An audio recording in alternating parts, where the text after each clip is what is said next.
This is shaping up nicely. Time for a change of pace, though. At least at first. The next segment is about Land Rover, and we'll be starting out with the Type 3.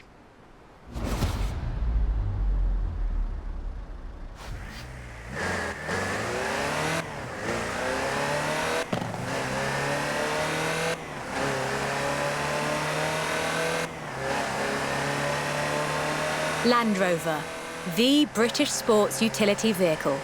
But before that, they were actual utility vehicles. Solid, tough trucks, unstoppable over almost any terrain. In 400 meters, turn left. The Land Rover Type 3 marks the point where that shift begins, and we'll be looking at what that meant.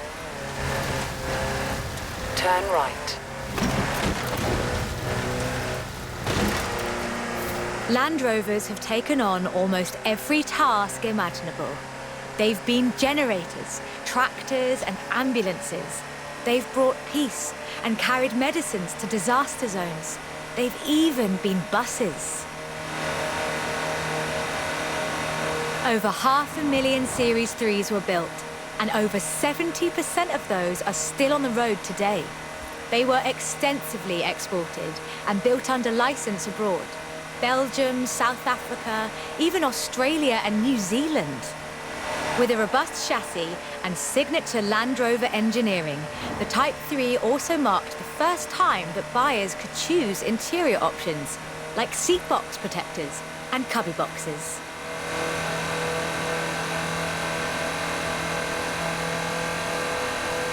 That trend continued, and by 1982, Land Rover were offering the county spec Type 3. Leisure drivers could choose from such luxuries as all-cloth seats, soundproofing and tinted glass. The trend was increasingly clear, and the future of the Land Rover was starting to take shape. If you squinted, you could already see the shape of the first sports utility vehicle, the Range Rover. While the stock Type 3 would never be particularly fast uphill, there is almost no hill that it couldn't climb. Or down, for that matter, if you put a proper winch on it.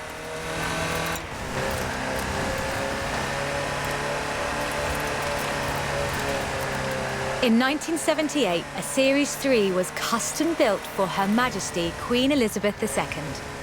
It only had 1,892 miles on the clock when it was auctioned into private hands. And it was in perfect condition. It would be. After all, she trained as a mechanic in the 1940s and will likely remain the only royal able to strip and rebuild an engine. Along with the Range Rover, others would follow. Discovery, Defender, and the Freelander. Each a more sophisticated and enjoyable utility vehicle. But none of them were a replacement for the Type 3. They were a different kind of car.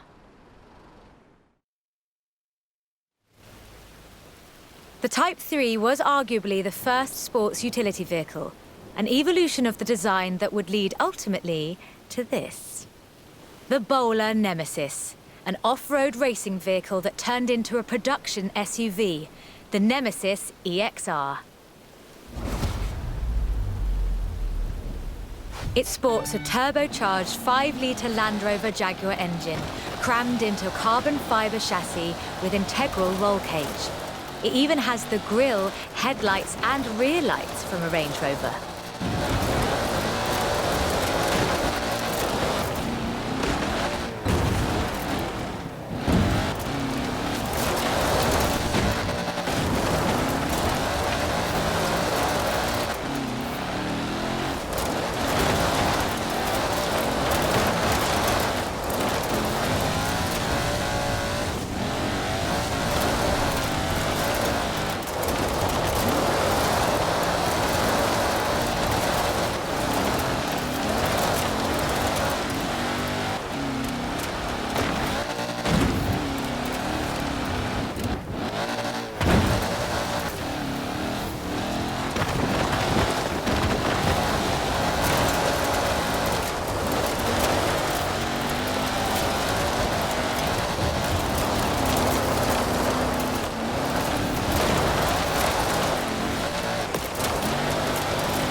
There are no compromises either.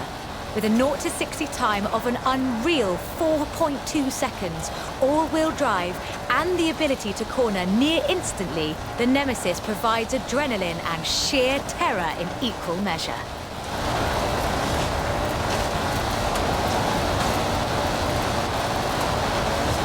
This is an all-terrain supercar. That's the only fair description for this. But that's what you get when you build an SUV with Land Rover DNA.